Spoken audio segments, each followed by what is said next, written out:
안녕하세요. 저는 어느 조용한 시골에 살고 있는 돌싱녀입니다. 저에게 이혼이란 상상도 한 적도 없는 단어였는데 어느새 정신을 차리고 저 자신을 돌아보니 제 마음의 상처는 깊었고 저는 이혼녀가 되어 있더군요. 지금은 마음의 상처도 많이 아물었고 이혼을 떠올려도 괜찮습니다. 처음 이혼했을 때만 해도 힘들더라고요. 아무리 오만정이 떨어졌다 한들 한때는 결혼할 만큼 사랑했던 사람이었으니까요. 제가 왜 사랑했던 사람과 이혼까지 하게 됐는지 저의 기가 막히는 사연 들어보실래요?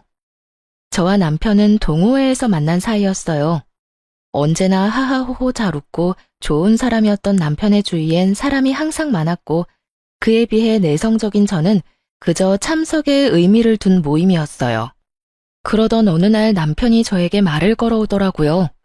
저기 괜찮으시면 이쪽으로 오셔서 같이 시간 보내요. 네? 저요?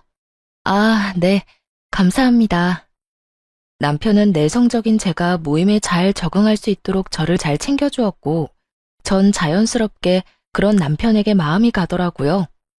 남편 역시 처음 저를 본 순간부터 마음이 움직였다고 고백을 해왔고, 저는 그런 남편을 받아들이며 연애를 시작하게 되었습니다. 연애를 하며 단 한 번의 싸움도 하지 않고선 결혼 마음을 먹게 되었고, 결혼만 마음 먹으면 다 끝인 줄 알았는데, 현실은 그렇지 않더라고요. 시댁은 형편이 넉넉하지 않았고, 그에 비해 친정은 자산이 꽤 있는 편이었어요. 그럼에도 불구하고 시댁에선 이런 말을 하더라고요. 내가 우리 아들이 좋다고 하니 일단 결혼을 시키긴 한다마는 네가 썩 마음에 드는 며느리감은 아니란 걸 알고 있었으면 한단다. 이렇듯 저를 깎아내리는 말을 시모는 서슴없이 하긴 했지만 내심 부자인 저희 집을 시댁에선 좋아하는 눈치였고 친정에선 이런 시모의 태도가 마음에 들지 않는다며 결혼을 반대하기도 하셨죠. 넌 그런 소리를 듣고도 결혼하고 싶어? 어떻게 사람 면전에 두고 마음에 든다 안 든다 그딴 말을 할 수가 있는 거야. 자기 자식 귀하면 남의 자식 귀한 줄도 알아야지. 집안이라도 우리보다 좋으면 내가 억울하지도 않지. 처져도 한참 처지는 주제에 어디서 그딴 말을 하냐고. 네가 뭐가 부족해서. 자기 아들만 대기업 다니니? 너도 대기업 다녀. 엄마, 조금만 진정 좀 해. 어머님이 말씀만 그렇게 하셔서 그렇지 속은 그렇지도 않을 거야. 그냥 집안 차이가 좀 나니까 아들 기죽을까봐 괜히 나한테 그러신 거겠지. 그게 더 문제야, 자격지심. 그게 사람 얼마나 피말리는 줄 몰라. 그딴 결혼을 하겠다고 이 난리니? 엄마는 싫어, 딸. 너도 나한테는 하나뿐인 딸이고 내 목숨 같은 딸이야. 그런 딸이 자기 발로 지옥불에 뛰어들겠다는데 어떤 엄마가 가라고 등 떠밀겠어. 차라리 내가 뛰어들고 말지. 엄마, 나 진짜 그 사람 사랑해. 내가 현명하게 잘 대처하면서 살게. 엄마는 알잖아. 나 그 사람 이대로 놓치면 평생 후회할 것 같아. 미안해요. 이런 문제로 엄마 속상하게 해서. 정말 속상해서 죽겠어. 난 너를 귀하게 키웠는데 넌 왜 이런 취급에도 아랑곳하지를 않니? 그깟 사랑이 뭐라고? 한 번만 더 생각해봐. 더 깊이, 더 신중하게 생각해보고 다시 이야기하자. 전 이러한 부모님의 반대에도 남편을 사랑했기에 부모님을 설득해 결혼을 하게 되었고, 이젠 행복한 일만 남았다고 생각했습니다. 반대와 만류에도 설득하고 또 설득해서 한 결혼. 처음엔 참 행복하고 너무나도 좋았어요. 사랑하는 사람과 밤늦게 헤어질 일도 없고, 온종일 함께할 수 있는 주말이 오면 집엔 웃음소리가 끊이질 않았었죠. 그렇게 행복한 신혼생활에도 문제는 있었어요. 그건 다들 예상하다시피 시모의 간섭이었습니다. 그때 당시 저는 남편과 회사는 달랐어도 남편과 마찬가지로 대기업에 다니고 있었는데 하고 싶은 공부가 생겨 회사를 그만두고 공부를 위해 이리저리 알아보고 있을 때였어요. 결혼을 하고 난 후에 시작한 공부라고 해도 남편의 도움을 받은 것도 아니었고 그간 제가 모은 돈과 시집 올 때 친정에서 받은 돈이 꽤 있던 터라 생활에 무리가 될 상황도 전혀 아니었습니다. 하지만 시모는 이러한 상황을 전혀 알지 못한 채 저의 상황을 걸고 넘어지기 시작하더라고요. 난 도대체 네가 이해가 안 된다. 그 좋은 회사 그만두고 갑자기 공부를 하니? 그것도 결혼까지 한 애가 말이야. 너흰 미래 준비 같은 건 안 하니? 한 푼이라도 더 벌 수 있을 때 더 벌어야 나중에 아기 낳고 하면 여유롭게 생활할 거 아니야. 어머님, 미래 생각해서 공부하려고 하는 거예요. 제가 회사 그만두고 공부한다고 해서 저희 집 무너지는 것도 아니고 생활이 불가능한 것도 아니에요. 그러니까 그 공부를 하필 내 아들하고 결혼하고 난 후에 하냐고. 내 아들 혼자 벌어 생활비부터 시작해서 네 뒷바라지까지 하면 얼마나 힘들겠니? 왜 내 아들이 힘들게 번 돈으로 네 뒷바라지까지 해야 하냐니 말이다. 지금 하는 공부도 그이가 벌어다 주는 돈으로 하는 것도 아니고요. 제가 공부하려고 따로 모아뒀던 돈으로 시작하는 거예요. 그리고 제가 일을 쉬고 공부를 시작했다고 한들 그이가 집에 생활비를 더 많이 주는 것도 아니고 평소대로 저하고 그이 반반씩 내서 생활하고 있기도 하고요. 뭘 걱정하시는지 충분히 아는데 그런 걱정은 안 하셔도 돼요. 걱정이 되는데 어떻게 걱정을 안 하니? 뭘 하려고 모아뒀던 돈이었든 빚을 낸 돈이든 난 관심 없고 그런 돈이 있었으면 가정의 보탬이 될 생각을 하던가. 이때껏 네 남편 힘들게 키워준 이 시어머니한테 용돈 줄 생각을 해야지. 그걸 홀라당 공부나 한다고 쓴다고 하니 내가 참 기가 다 막혀 숨을 쉴 수가 없다. 여러분은 이해가 되나요? 결혼을 하면 여자는 자신의 미래와 행복을 위해 투자를 하면 안 되는 건가요? 심지어 그 투자가 사치도 아닌 공부인데요. 거기에다 공부를 하고자 처녀 때부터 모아두었던 돈을 왜 제가 남편을 키워준 시댁에 줘야 하나요? 그건 엄연히 제가 목적을 가지고 모았던 돈인데요. 전 시모의 말이 도무지 이해가 되지 않았고 그쯤 되니 집안 차이의 문제가 아닌 시모가 가진 이상한 가치관이 문제라는 생각이 들더군요.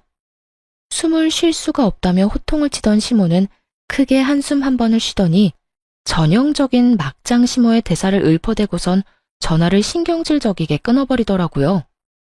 요즘 애들이 그런 거니? 아니면 너만 그런 거니? 어떻게 한 가정을 이룬 애가 어쩌면 그렇게 네 생각만 하니? 너 같은 애 데리고 사는 내 아들이 불쌍하다 불쌍해. 하여튼 생활비에서 네 공부하는 돈 빼쓰는 거 아니라고 하니 그냥 넘어가는데 혹여나 네 공부한다고 내 아들 힘들게 했다간 내가 네 친정에 전화해서 생활비 받아낼 테니 그런 줄 알아. 이게 결혼하고 2달도 되지 않았을 때 있었던 일입니다. 다른 것도 아닌 제가 제 돈으로 공부를 하겠다는데 그것도 결혼한 지 2달도 되지 않았을 때 이런 말을 듣게 되니 무언가 이건 아니다라는 생각이 강하게 들더라고요. 이런 이상한 가치관과 이상한 성격의 시모라면 앞으로 내가 존경하며 살 수는 없겠다라는 생각도 들었고요. 전 이런 시모의 말에 대해 남편은 어떻게 생각하는지 궁금했고 그날 저녁 남편에게 시모가 한 말을 전하면서 묻게 되었어요. 어머님이 그러시던데 당신은 어떻게 생각해? 당신도 내가 이기적이라고 생각해? 뭐? 엄마가 그랬다고? 엄마는 도대체 왜 그러는지 몰라. 내 생각을 물을 필요가 뭐 있어? 응? 그게 무슨 말이야? 잘 생각해봐. 내가 당신이 이기적이라고 생각했으면 애초에 당신이 공부 이야기 꺼냈을 때 말렸겠지. 내가 당신이 처음 그 이야기 꺼내면서 내 생각 물을 때도 말했지. 사실 당신이 회사 그만두는 거 아깝지 않은 건 아니라고. 워낙 좋은 회사이기도 하고 그만큼 당신이 그 회사에 들어가기 위해 얼마나 노력했을지 다 아니 그 시간들이 아깝다고. 지금도 마찬가지야. 당신이 노력한 시간들이 아무 의미가 없어질까봐 아깝다고 한 것뿐이지 당신이 새로운 도전을 하겠다는 것을 이기적으로 생각한 적? 맹세하건대 단 한 번도 없어. 역시 당신은 나랑 생각하는 게 비슷할 거라 생각했어. 그렇게 말해줘서 고마워. 사실 나 조금 혼란스럽기도 했거든. 고맙긴 당연한 거야. 당신이 이상한 짓을 하는 것도 아니고 공부한다는데 응원은 못 해줄 망정 그걸 말리는 사람이 이상한 거지. 그러니까 당신은 엄마 말 무시하고 당신 하고 싶은 거 다 해봐. 남편은 시모와는 다른 사람이었고 생각하는 가치관 역시 저와 비슷하다는 생각이 들었어요. 돌이켜보면 다 저만의 착각이었지만요. 그 후로도 시모에게서 연락이 올 때마다 갖은 구박들을 하려고 시동을 거는 듯 했지만 저는 그런 시모에게 맞서 갖은 변명들을 대며 전화를 그냥 끊어버렸죠. 어쩌다가 시댁이라도 가는 날엔 남편이 시모의 말을 끊어버려 무사히 상황을 넘긴 적도 많았고요. 시모는 그렇게까지 저를 구박하면서도 며느리 자랑은 또 하고 싶은 사람이었고 친구와의 모임을 가질 때마다 저에게 연락을 해왔어요. 아가, 나다. 너 어디니? 저요? 저 지금 집인데 무슨 일 있으세요? 일은 무슨? 내가 지금 친구들을 만나고 있는데 내 친구들이 네가 보고 싶다고 하는구나. 마침 너희 집 근처인데 잠시 왔다 갈 수 있겠니? 제가 시모 친구들과 친한 것도 아니고 그분들이 제가 보고 싶을 이유가 뭐가 있겠어요? 그냥 저에게 계산하러 오라는 말을 애둘러 저렇게 하는 것이었죠. 전 그런 시모의 의중을 알고 있었고 그 정도쯤이야 해주자는 마음으로 연락이 올 때마다 모임 장소로 가 계산을 해주거나 여의치 않을 땐 용돈을 보내주기도 했습니다. 때론 모임에서 여행을 간다고 하면 남편을 생각해서 남편이 줬다고 하며 용돈 봉투를 드리는 일도 있었죠. 이렇게 저는 제 나름대로 시비를 걸어오는 시모를 적절하게 구워 삶아가며 지내고 있었고 가끔 제가 드리는 용돈 봉투에 나름 만족을 한 시모는 처음처럼 저를 심하게 대하진 않았죠. 그러던 어느 날 친정에서 연락이 오더라고요. 엄마는 꽤나 진지한 목소리로 노후 계획을 저에게 알려주시더라고요. 딸, 아빠랑 나 서울 생활 다 정리하고 조용한 시골에 가서 살려고 해. 정말? 좋지. 그렇지 않아도 아빠 나이도 있는데 너무 무리한다 싶기도 했었는데. 그래서 언제 가게? 서울에서 많이 먼 곳으로 갈 거야? 아니, 많이 멀진 않고 그냥 조용한 곳으로 가려고. 조만간 가게 될 거야. 정리가 다 되는 대로 가려고. 그래서 하는 말인데 정리하는 대로 우리 노후 자금 빼곤 너한테 미리 네 몫은 다 주려고 하는데 괜찮지? 아, 괜찮겠지. 우리가 네 돈 뺏는다는 것도 아니고 준다는데 너가 안 괜찮을 리가 있겠어? 놀랐어요. 갑자기 재산을 준다니까 놀라울 수밖에요. 아, 잠깐만. 무슨 재산을 1, 2만 원 용돈 준다는 듯이 간단하게 넘겨주는 거야. 난 아직 마음의 준비가 되지 않았다고. 돈 받는데 무슨 마음의 준비? 남들은 못 받아서 안달이라는데 넌 무슨 애가 이리도 욕심이 없어? 욕심이 없는 게 아니라 상황이 그렇잖아. 아빠나 엄마는 아직 정정한데 재산 정리를 왜 벌써 해? 그러지 말고 다 가지고 있으면서 하고 싶은 거, 먹고 싶은 거 다 하면서 살면 되지. 우리 건강한 거 우리도 잘 알고 먹고 싶은 거, 하고 싶은 거 할 돈은 빼고 주는 거니까 그런 걱정도 하지 말고. 우리 이제 골치 아픈 건 생각 안 하고 살고 싶어서 그래. 오죽했으면 다 정리하고 시골 가서 산다는 마음을 먹었겠니? 돈 가지고 있으면 또 투자하고 싶고, 투자하다 보면 사업하고 싶고. 그렇게 되면 네 아빠가 시골까지 가서 가만히 쉬고 있겠니? 그러니까 네 아빠 쉬게 만드는 길이다 생각하고 받아. 노후엔 나도 네 아빠랑 오붓하게 조용하게 좀 살아보자, 딸. 이렇게까지 말씀하시는데 어쩔 도리가 없더라고요. 사실 돈을 달라는 것도 아니고 준다는데 싫은 것도 아니었고요. 결국 전 부모님의 뜻에 따르기로 했고 부모님은 빠르게 자산들을 정리하기 시작하셨어요. 재산이 좀 된다는 건 알고 있었지만 부모님이 마음먹고 정리를 시작하니 동산, 부동산, 현금 자산까지 80억 가까이 되더라고요. 부모님은 먼저 말씀하신 대로 노후 자금과 혹시 모를 상황에 대비한 건물 한 채만 빼곤 거의 저에게 물려주시게 되었습니다. 이러한 과정에서 남편도 자산 규모와 함께 그 큰 금액이 저에게 들어온다는 사실을 알게 되었고 저보다 더 들떠한다 싶더니 점점 변해가기 시작하더라고요. 아무래도 들뜬 남편의 행동이 위험하다 싶었는데 결국 남편은 사고를 치고야 말았습니다. 대기업을 다니던 남편은 대출이 잘 나왔는데 어느 날부터 제게 묻지도 않고 대출을 턱턱 내서 돈을 쓰고 다니기 시작하더라고요. 그런 행동의 시작은 차였어요. 어느 날은 저에게 묻지도 않고 외제차를 떡하니 사와 저에게 당당하게 그 대출금을 갚아달라고 하는 것이 아니겠어요? 여보, 이것 봐라. 나 차 바꿨어. 어때? 죽이지? 죽이지 않냐고 묻는 남편을 보며 정말 그 입을 틀어막아 죽여버리고 싶더라고요. 남편이 원래 타고 다니던 차도 멀쩡했는데 저에게 상의 한마디 없이 한두 푼도 아닌 차를 떡하니 사왔으니 이런 마음이 드는 것도 무리는 아니었죠. 갑자기 차를 바꾸긴 왜 바꿔? 전에 타던 차도 멀쩡했잖아. 아니, 무슨 돈으로 바꾼 거야? 당신한테 이렇게 큰 돈이 어디 있다고? 나한텐 없어도 당신한테 있잖아. 일단 대출 내서 샀지. 그러니까 당신이 좀 갚아줘. 나 이 차 사는 게 내 꿈이었단 말이야. 내 소원 들어준다 치고, 응? 응? 당신이 안 갚아주면 나 월급 통으로 대출금 갚아야 해. 도와줄 거지? 갚아줄 거지. 당신한텐 이 정도 돈이야 껌이잖아. 정말 절도 한숨이 다 나오더라고요. 정말 내가 알던 남편이 맞는 것인지, 내가 사랑했던 남자가 이렇게 철이 없던 남자가 맞는 것인지, 오만 가지 생각이 스치며 한숨이 끊이지 않고 나오더라고요. 그 돈이 어떤 돈인데 그걸 이딴 식으로 쓰라고? 당신 제정신이야? 꼭 필요한 것도 아니고 사치나 부리라고 우리 부모님께서 돈 준 줄 아냐고. 애도 아니고 한두 푼짜리도 아닌 차를 충동적으로 사면 어쩌겠다는 거야? 생각이 있어 없어? 내가 오죽 갖고 싶었으면 이렇게까지 했겠어? 그러지 말고 자기야, 한 번만, 딱 한 번만 도와줘. 앞으로 이런 일 절대로 없도록 할게. 응? 아, 이번이 처음이자 마지막이야. 한 번만 더 이딴 식으로 행동했다간 정말 국물도 없어.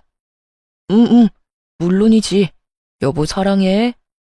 생각 같아선 차고 남편이고 확 반품을 해버리고 싶은 심정이야 굴뚝 같았지만 그때까진 이혼 생각이 전혀 없었기에 다신 이런 일 벌이지 말란 경고만 하고 대출금을 갚아주게 되었습니다.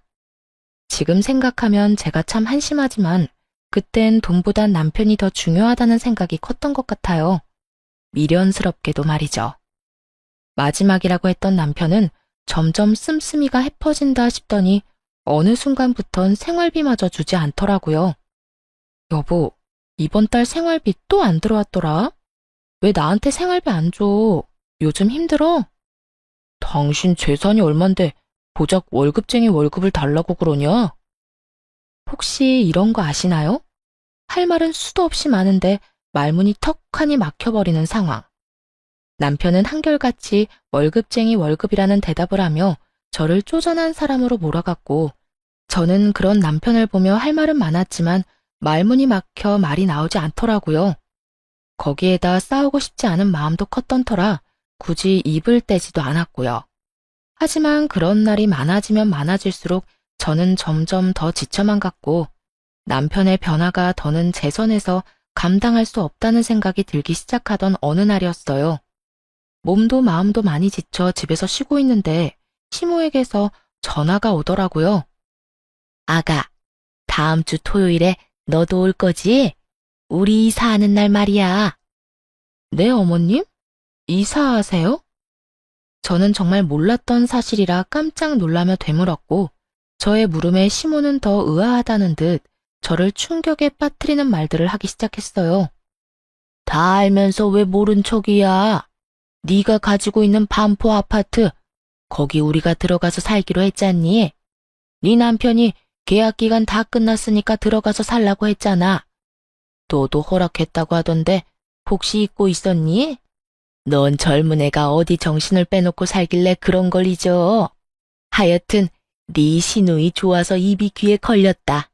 그렇지 않아도 아파트 노래를 부르더니 드디어 주택에서 벗어나 아파트에서 산다고 말이다. 하여튼 토요일에 올 거지? 와서 정리 좀 도와. 포장이사라고 해도 그 사람들이 뭐 제대로나 하겠니? 이게 무슨 소리인가 싶더라고요. 제가 투자 목적으로 사뒀던 아파트에 시모가 들어가서 산다뇨. 심지어 저는 세입자가 나가기로 한 것조차 모르고 있었는데 이게 다 무슨 소리인가 싶어 남편에게 전화를 걸었습니다. 이게 다 무슨 소리야? 어머님이 왜 반포 아파트로 이사를 가? 그거 이야기한다는 걸 깜빡했네. 몇 달 전에 당신 씻고 있을 때 당신 휴대전화로 세입자한테서 전화가 왔더라고. 연장하고 싶은데 어떻게 생각하시냐고. 그 순간 우리 식구들이 생각나지 뭐야? 엄마도 그렇고 여동생도 그렇고 아파트 사는 게 꿈이라고 했거든. 그래서 연장은 힘들 거라고 하고 식구들한테 그 집 들어가서 살라고 했어. 그러니까 당신도 그렇게 알고 돌려줄 보증금 준비해놔. 알겠지? 그러면 나 바빠서 끊어. 아참, 나 오늘 늦어. 기다리지 말고 자. 여기까지도 화가 나서 어찌할 바를 모르겠는데 그 뒤로 들려오는 소리는 저의 화를 폭발시키고야 말았습니다. 오빠 그렇게 잘 살아? 반포 아파트라는 것 같던데. 거기 엄청 비싸지 않아? 월세만 해도 장난 아닐 텐데. 그런 집을 부모님 살게 해드리는 거야? 뭐, 얼마 안 해. 그거 말고도 더 있기도 하고, 그깟 월세 받으면 얼마나 받는다고. 우와, 오빠 차도 엄청 좋더니 엄청 부자인가 보다. 나 결정했어. 나 오빠 여자친구 할래. 오빠 나 어때? 나야 좋지. 바쁘다던 남편은 너무 바쁜 나머지 전화를 끊는 것마저 깜빡해버렸고 그 덕에 전 남편이 뭐 때문에 바쁜 것인지 수화기 너머로 다 듣게 된 것이었죠. 날마다 바쁘고 힘들다고 술을 퍼마시고 다니더니 집에 주는 생활비를 술집에다 쏟아붓고 있었다는 사실을 알게 되니 참을 수가 없었어요. 거기에다 그간 남편의 행실을 돌이켜보니 하룻밤 실수가 아니란 걸 확신했고 전 이혼을 마음먹으며 흥신소에 의뢰해 남편의 뒤를 밟게 되었습니다. 기다리던 흥신소에서 증거들과 함께 정보를 받아 살펴보던 저는 정말 기가 차서 숨이 멎어버리는 줄 알았어요. 남편의 상간녀는 따로 있었는데 술집 여자인 것도 모자라 나이가 20살밖에 되지 않았더라고요. 심지어 그 여자에게 집까지 마련해준 상태였는데 대출을 받아 보증금을 해주고 월세로 큰 금액을 내고 있는 상황이더군요. 거기에다 생활비에 사치비용까지 대고 있었으니 현금 서비스를 비롯해 대출을 받아가며 그 많은 돈을 충당하고 있더라고요. 이렇듯 살림까지 차려주고도 만족이 되지 않았는지 여전히 업소를 들락날락하고 있기도 했고요. 그 많은 정보와 사진 중 단연 충격이었던 건 녹음 파일이었어요. 그 파일은 두 사람이 대화를 나눈 내용을 녹음한 파일이었는데 그 내용이 정말 가관이더라고요. 오빠, 그래서 이혼은 할 거야? 이혼? 지금 생각으론 이혼은 안 하는 게 여러모로 좋을 것 같아. 알아보니 상속받은 재산은 분할이 안 된다고 하더라고. 그 여자가 가지고 있는 재산 대부분이 물려받은 건데 이혼하면 그 돈은 한 푼도 못 건질걸? 정말? 그러면 이혼하지 말고 그냥 그 여자 옆에 딱 붙어 살아. 난 괜찮으니까. 난 그저 오빠가 이렇게 날 사랑해주는 마음만 해도 충분해. 그깟 호적 뭐가 중요해? 마음은 나한테 있는데. 그래, 그렇게 생각해준다면 너무 고맙지. 내가 그 멍청한 여자 잘 구슬려서 돈 많이 뜯어낼 테니까 우리 아기는 갖고 싶은 가방 리스트나 작성해두고 있어. 이 오빠가 다 사줄게. 아니다, 당장 사러 갈까? 이 오빠 대기업 다니는 거 알지? 우리 아기 가방 찾을 능력 정도는 된다고. 정말? 너무 행복해. 그렇지 않아도 갖고 싶은 가방이 있긴 했거든. 그런 게 있으면 진작 이 오빠한테 말했어야지. 가자. 얼마나 행복하신지 상간녀와 남편의 목소리는 하늘을 날고 있었고 그들이 행복하면 할수록 저는 복수심에 불타고 있었습니다. 배신감이란 감정이 사람을 정말 미치게 만들더라고요. 그것도 다른 사람도 아닌 내가 사랑해서 내가 선택하고 나와 함께 한 집에서 살 섞고 사는 사람이라니.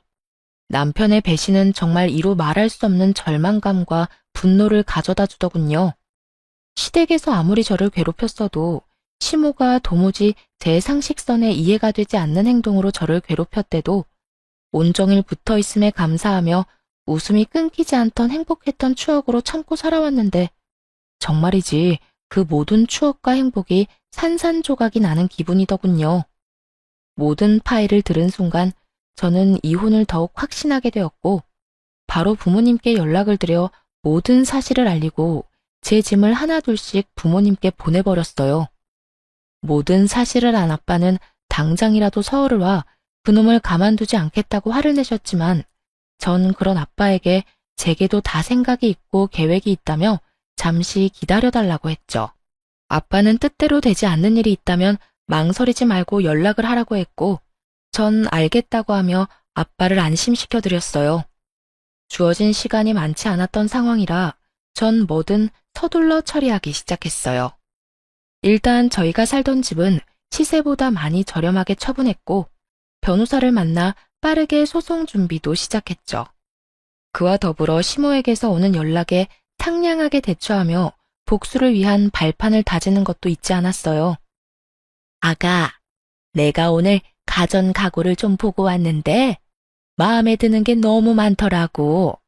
다 사고 싶은데 어떤 걸 골라야 할지 너무 고민되는 거 있지? 그러셨어요? 아무래도 새로운 집에 들어가는데 새로운 가전 가구가 필요하긴 하죠. 그렇지? 나도 그렇게 생각한단다.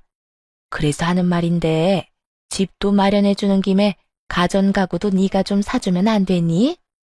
우리 아들한테 들어보니 너 재산도 많이 받았다고 하던데 그 정도는 무리도 아닐 거 아니니? 저도 돈이 묶여 있어서 지금 당장은 돈이 없는데 어떻게 하죠? 이사 다 하고 사시던가 정 급하시면 아범한테 말해보세요. 제가 돈 풀리면 아범한테 줘도 되니까요. 그래? 그러면 우리 아들한테 카드 받아서 일단 다 사야겠어. 우리 며느리 고마워. 내가 며느리 잘 둔 덕분에 한평생 꿈이었던 아파트에서 다 살아보는구나. 아니, 엄연히 따지면 그런 며느리를 데리고 온 우리 아들 덕인가? 하여튼 내가 복이 많긴 한가 봐. 노후에 이런 복을 다 누리고 말이다. 아무것도 모르고 웃어대는 시모의 목소리를 들으며 저 역시 소리내서 웃어줬네요. 한 치 앞도 모르고 저리도 기뻐하니 웃음을 참을 수가 없었으니까요. 이런 와중에 남편 역시 저를 돕고 싶어 안달이 났더라고요. 하루 종일 제 눈치를 본다 싶더니 그 입에서 결국 출장을 간다는 말이 나오더라고요. 그렇지 않아도 남편이 눈치채지 못하고 이혼 준비를 하느라 힘들었는데 제 발로 알아서 나가준다니 저에겐 이보다 큰 도움은 없으니까요. 여보, 나 회사에 급한 일이 있어서 출장을 가야 할 것 같은데 당신 괜찮지? 내가 괜찮고 말고 할 게 어딨어. 회사에서 가라고 하는데 가야지. 나 신경 쓰지 말고 다녀와. 짐 빠뜨리지 말고 잘 챙기고. 과연 정말 출장일까요? 저는 200% 아니 압도적인 확률로 상간녀와의 여행길이라 확신했어요. 정말 출장이라면 제 눈치를 저렇게까지 살필 인간이 아닐 뿐더러 출장을 말하는 남편놈의 얼굴에 묘한 들뜸이 보였기 때문이었죠.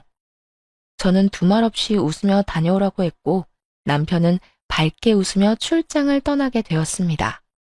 그 덕에 저는 남편놈 눈치 따윈 보지 않고 보다 여유로운 상황에서 이혼 준비를 잘 마치게 되었고 비로소 기다리고 기다리던 약속의 토요일이 되었습니다. 아침에 눈을 뜬 저는 마지막으로 남은 짐을 챙겨놓고선 곧 들이닥칠 시모와 시누이를 기다리며 커피를 마시고 있었어요. 얼마 지나지 않자 거칠게 문을 두드리는 소리와 함께 벨소리가 들려왔고 제가 문을 열어주니 화가 난 시모와 시누이가 집으로 들어오더라고요. 언니, 이게 다 무슨 말이에요? 집을 팔았다뇨. 그 집을 왜 팔아요? 오늘 우리 이사하기로 한 거 잊었어요? 그러게나 말이다. 내가 얼마나 황당했는 줄 아니? 새벽 대바람부터 이삿짐 챙겨서 갔는데 다른 사람이 집에서 나오길래 얼마나 놀랬는데. 그렇습니다. 전 사는 집을 정리하며 반포 아파트마저 처분해버렸고 그 집엔 새로운 집주인이 살고 있었던 것이었어요. 물론 시세보다 저렴하게 처분하게 되어 아깝긴 했지만 제 계획대로 다 흘러가게 되었으니 그 정도는 감수할 만했습니다. 그 덕에 시모와 시누이의 이런 꼴까지 볼 수 있었으니 말입니다.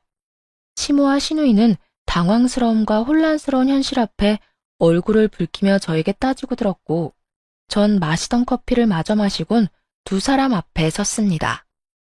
그 집 판 거 맞아요. 내 집 내가 처분하겠다는데 두 사람이 왜 이 난리예요? 그걸 몰라서 물어요? 그 집 우리가 들어가서 살기로 했다고요. 우리 오빠가 그 집 이제 우리 집이니까 들어가서 살면 된다고 했다고요. 그런데 그 집을 팔면 어떻게 해요? 어떻게 하긴 어떻게 해. 길거리에 나앉는 거지. 아직도 상황 파악이 안 되니? 나 잘난 네 오빠랑 이혼할 거야. 이혼할 판국에 전 남편 식구들 살라고 월세 꼬박꼬박 나오던 집 비워주는 머리 빈 여자가 어디 있니? 뭐라고요? 이혼이요? 갑자기 무슨 이혼이에요? 그런 말 없었잖아요. 갑자기 이혼이라. 그래, 나도 갑작스럽긴 하다. 네 오빠가 바람 피우는 걸 갑작스럽게 알게 돼서 나도 좀 서두를 수밖에 없었거든. 시모와 시누이에게 청천벽력과도 같은 말이었겠죠. 이제야 낡아빠진 주택을 벗어나 넓고 깨끗한 아파트에서 살게 됐다고 신나서 이삿짐까지 꾸려왔는데 눈앞에서 꿈이 사라졌으니 그 충격 말로 다할 수 없는 상황 아니겠어요? 두 사람은 현실을 부인하고 싶은 듯 자신의 오빠는 자신의 아들은 절대 그럴 리가 없다며 도리어 제가 오해한 것이라고 우겨대기 시작했어요. 오빠가 바람이요? 설마, 아닐 거예요. 우리 오빠가 왜 그런 미친 짓을 하겠어요? 언니, 혹시 우리한테 집 내주기 싫어서 이런 거예요? 그래서 우리 오빠한테 그런 더러운 누명을 씌우는 거냐고요. 그러게, 우리 아들은 절대 바람 같은 거 피울 애가 아니다. 네가 뭔가를 크게 단단히 오해하고 있는 걸 거야. 내 아들 내가 잘 아는데 절대 그런 추잡한 짓거리나 하고 다닐 애 아니다. 널 얼마나 사랑했는데, 심지어 네가 가진 재산이 얼만데 너같이 황금알을 낳는 거위를 두고 바람이나 피우겠어? 다 네가 오해한 걸 거야. 그러지 말고 우리 아들 오면 대화부터 해보거라. 내가 전화해서 이제 곧 올 거야. 오해? 제 눈으로 보고 듣고 다 했는데 무슨 오해예요. 어머님 아들 지금 바람 피우고 있는 거 맞고요. 지금도 출장지에서 오는 게 아니라 그 상간녀랑 룰루랄라 여행길에 다시 돌아오는 거라고요. 거기에다 그 미친 네 오빠가 그 여자 집까지 얻어줬단다. 그러니까 여기서 좀 나가주지. 이 집도 처분해서 빨리 비워줘야 하거든. 제 말에 시모와 시누이는 믿을 수 없다는 듯 그 자리에 주저앉아 아파트 타령을 끊임없이 중얼이기 시작했어요. 내 아파트, 내가 드디어 아파트에서 살 수 있다고 얼마나 좋아했는데 내 아파트 돌려내, 내 아파트 돌려내라고. 어떻게 내 아들이 그딴 짓을, 아니야, 아니라고. 엄마, 오빠 정말 미친 게 틀림없어. 어떻게 하필 이럴 때 그딴 짓을 할 수가 있어. 바람을 피우려거든 들키지나 말던가. 들키더라도 우리 이사나 해놓고 들켰어야지. 이게 다 뭐야? 친구들한테 반포 아파트 입성했다고 다 자랑했는데 내 아파트 어떻게 하냐고. 망연자실해서 이상한 말을 중얼거리는 시모와 시누이를 보는데 정신병원에 전화라도 해야 하나 싶더군요. 제 눈에는 두 사람이 미쳐버린 것 같았거든요. 그렇게 한참을 미쳐버린 두 사람을 지켜보는데 남편이 허겁지겁 현관문을 열고 들어오더라고요. 이게 다 무슨 일이야? 반포 아파트가 팔렸다니, 다른 사람이 살고 있다니 이게 다 무슨 말이야? 엄마가 한 말이 다 사실이야? 갑자기 왜 아파트를 팔아? 내가 그 집 우리 가족들 살 거라고 했잖아. 어떻게 그런 짓을 나하고 상의 한마디 안 하고 저지를 수가 있어? 이제 우리 가족은 어떻게 하라고? 참나, 드라마를 보면 그렇게들 참나 거리는 게 이해가 되지 않았거든요. 그런데 자기 한 짓은 생각도 하지 않고 무조건적으로 저를 몰아세우는 남편놈을 보는데 정말 반사적으로 이 말이 튀어나오더라고요. 네 가족 살 집을 왜 나한테서 찾아? 그리고 내 집 내가 처분하겠다는데 내가 왜 당신한테 상의까지 해야 해? 그럴 이유가 있다고 생각해? 당신이 그럴 자격이 있다고 생각하냐고. 자격? 당연히 있지. 내가 당신 남편인데 당신 재산이 다 내 재산이지. 부부 사이에 섭섭하게 네 재산, 내 재산 성 갈라 관리할 거야? 당신 그런 식으로 나오면 나 엄청나게 섭섭하다고. 하여튼 반포 아파트는 이미 팔아버렸고 앞으로 어떻게 할 거야? 우리 가족들 어떻게 할 거냐고. 당장 집도 다 정리해버려서 오갈 데도 없다고. 아, 혹시 우리 집에 모시려고 그래? 그렇구나. 하긴 우리 두 사람 살기엔 넓긴 하지. 남편 역시 제정신이 아닌 듯 저는 그 어떠한 말마디를 하지 않았는데 스스로 희망 고문을 하기 시작하더라고요. 그런 남편 놈을 지켜보는 재미도 없지 않아 있었지만 이제 그만 마무리를 해야 할 때가 되었다고 생각했어요. 전 시모와 시누이가 지낼 방을 열심히 고민하는 남편 놈을 향해 손바닥을 보이며 멈추라는 제스처를 취한 후 이혼을 통보했습니다. 당신은 분위기 파악을 못해? 내가 이 집에서 당신 가족들이랑 살 거라고 했으면 당신 엄마랑 당신 동생이 저러고 앉아서 세상 잃은 표정을 하고 있겠어? 제 말에 남편은 그제야 시모와 시누이가 보이는 듯 두 사람의 안색을 살피기 시작하더라고요. 그리곤 이내에 조금의 파악이 된 듯 흔들리는 눈빛으로 저를 바라보더군요. 전 그런 남편을 보고 이렇게 말했어요. 그래, 맞아. 지금 당신 머릿속을 스치는 그 설마 하는 최악의 상황. 나 다 알았어. 다 알아버렸어. 그러니까 이혼하자. 저는 드디어 이혼을 통보했고 남편은 모든 상황을 받아들일 수 없다는 듯 저에게 개거품을 물고 대묻기 시작하더라고요. 이혼? 이혼이라니 그게 무슨 말이야? 아니, 알긴 뭘 알았다는 거야. 당신이 알아버린 게 도대체 뭐냐고. 뭐긴 뭐겠어? 당신이 20살 술집 여자랑 살림 차린 거? 그것도 모자라 여전히 그 더러운 업소를 여전히 제 집 안방처럼 오가는 거 정도겠지. 아, 그것도 알고 있어. 그 술집 여자한테 대출까지 받아서 집 생활비 할 거 없이 다 지원해주고 있다는 거. 제 말에 남편의 얼굴은 사색이 되어 가더라고요. 남편의 얼굴뿐인가요?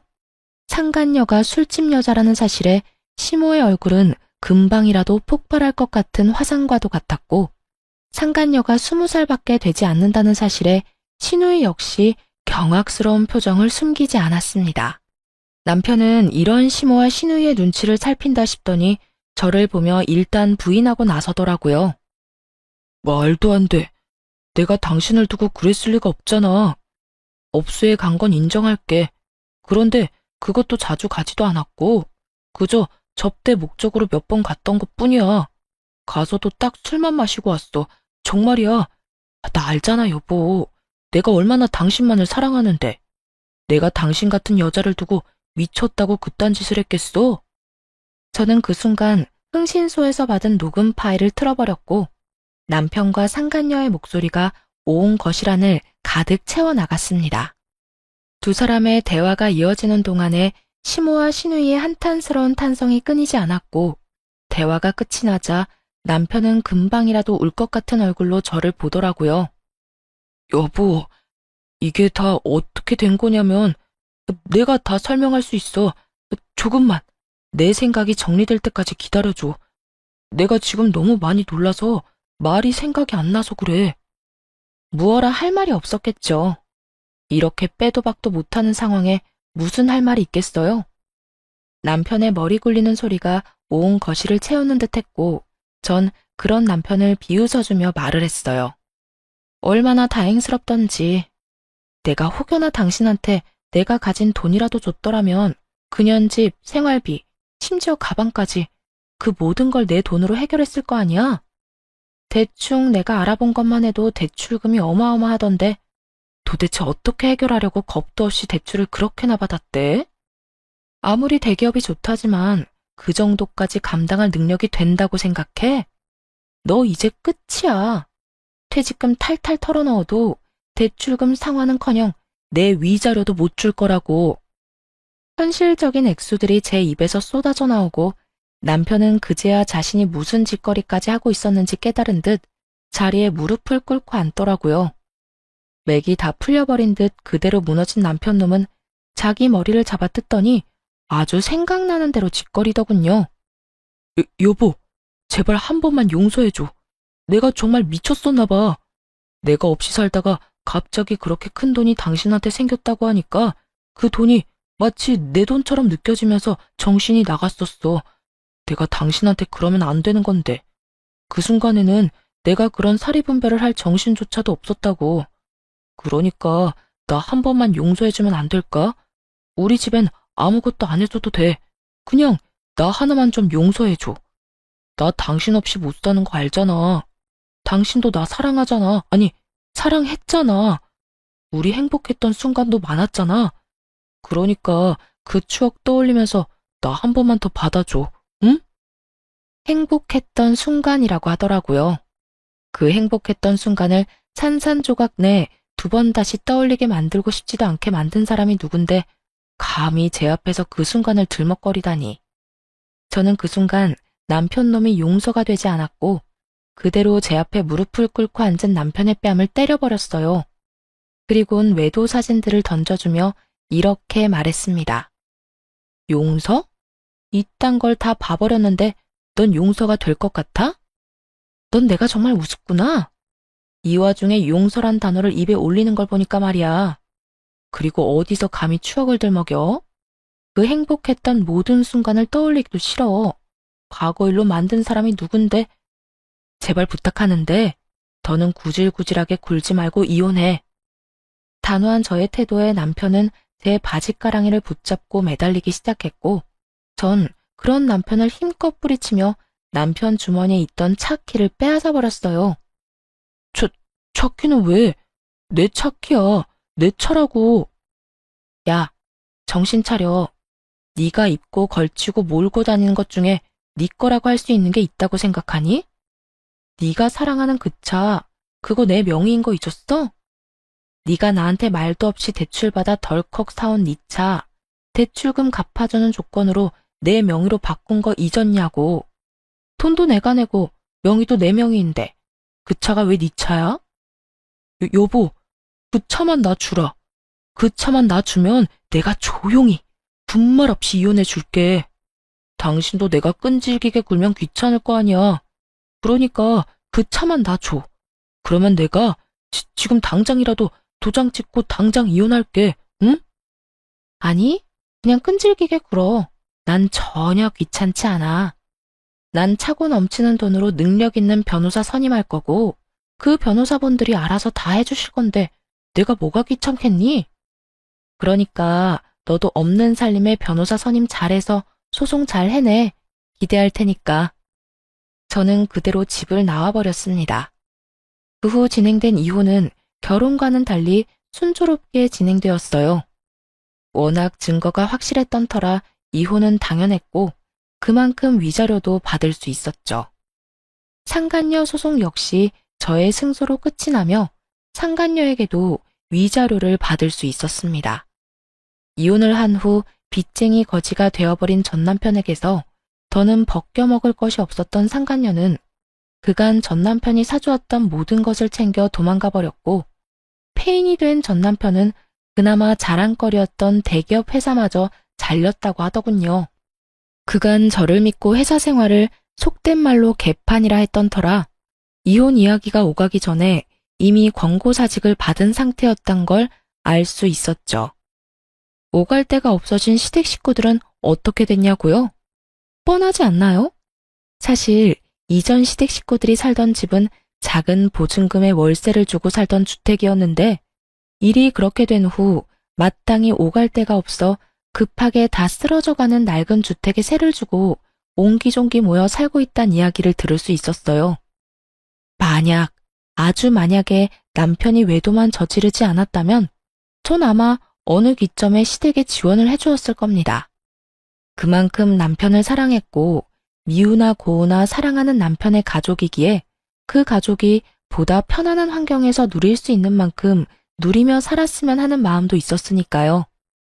아니, 남편이 외도를 저지르기 전 시모가 가만히 있기라도 했다면 그래도 며느리인 제가 어련히 알아서 잘 모셨을 텐데 이 모두가 자기 팔자 자기가 꼰 거 아닐까요? 전 그렇게 생각하고 있습니다. 그 후로 전 잘 지내고 있습니다. 마땅히 직장을 다니고 있던 것도 아니었고, 하고 있던 공부는 온라인으로도 가능했던 터라 모든 서울 생활을 청산하고 부모님이 계신 시골에 내려오게 되었어요. 이곳에서 지내며 저는 상처로 인해 너덜너덜해진 마음을 안정시켰고, 그 모든 과정엔 사랑하는 부모님이 곁에 계셨기에 전 잘 이겨낼 수 있었습니다. 아직도 기억나는 아빠의 말씀이 있어요.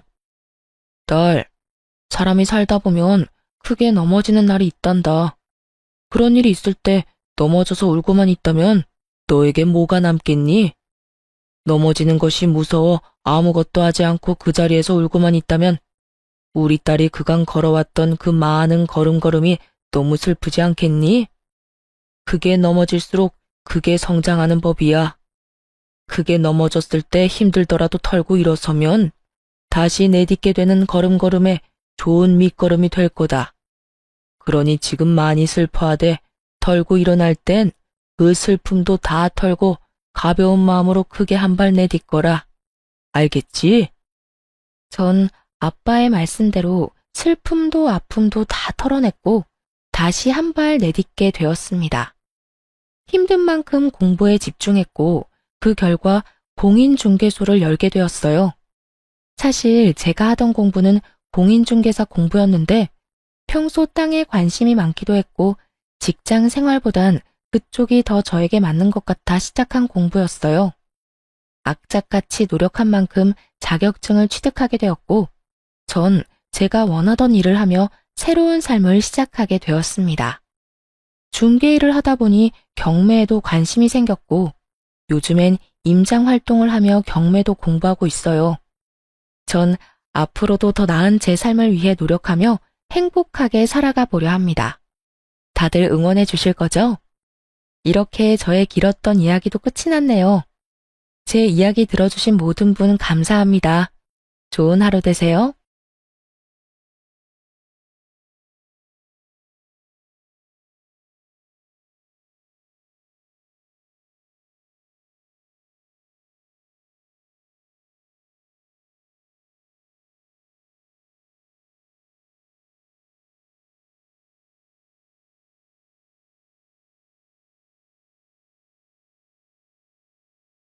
안녕하세요.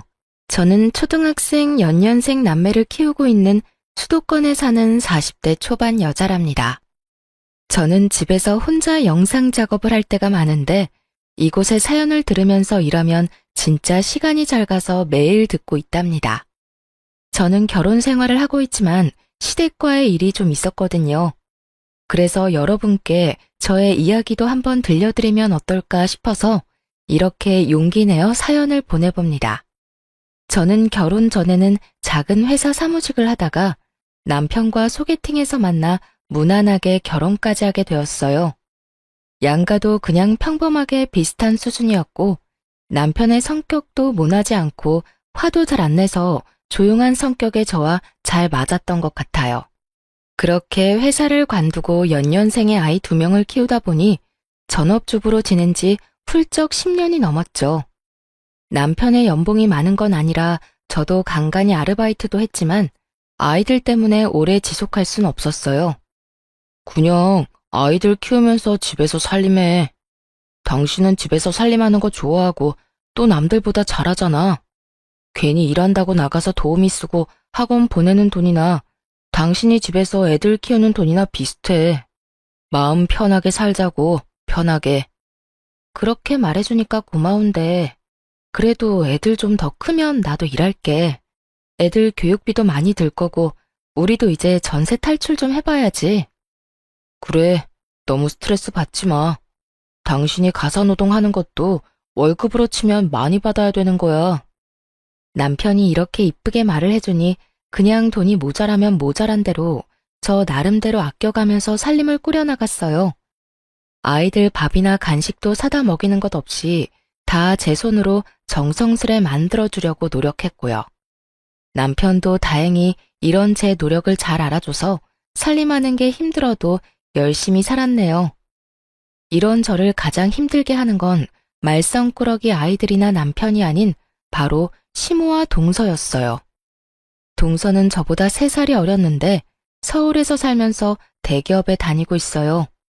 그래서 저를 볼 때마다 한심하게 보며 형님인 저를 업신여겼답니다.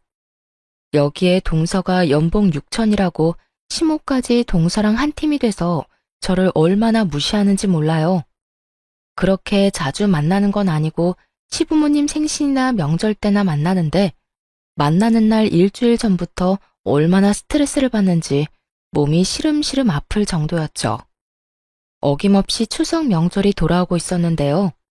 벌써 몇 년째 동서가 명절 당일 아침에 와서 제가 한 음식만 쏙 먹고 친정 간다고 오후에 갔거든요. 저는 시모가 저녁은 누가 차리냐고 난리를 쳐서 작년엔 친정에 가지도 못했어요. 이번엔 또 당하지 않으려고 명절 전전날에 동서한테 전화를 했답니다. 동서, 언제 올 거야? 이번엔 당일에 오면 안 돼. 난 내일 모레 점심때쯤 갈 거니까 늦어도 오후엔 와줘.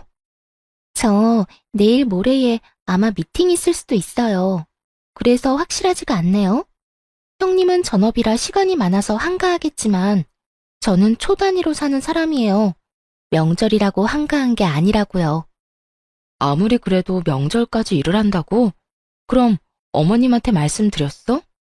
나한테 또 혼자 음식 다 하라는 소리야? 동서는 같은 며느리 아니야? 어머님이 저한테 이미 저 편한 대로 오라고 했고요. 전 어차피 음식 잘 못해서 도움도 안 되잖아요. 형님이랑 어머님이랑 같이 하는 게 빠르죠. 벌써 몇 년째 얌체같이 명절 때 몸만 쏙 와서 밥만 먹고 가는 거 나 더 이상 못 참아. 내일 모레 꼭 오후까진 와. 모르겠네요. 저 지금 회의 들어가야 되거든요. 바빠서 끊을게요. 그렇게 통화는 끝났는데 끝까지 저를 무시하는 동서의 태도에 핸드폰을 든 손이 너무 열이 받아서 손까지 떨려오더라고요.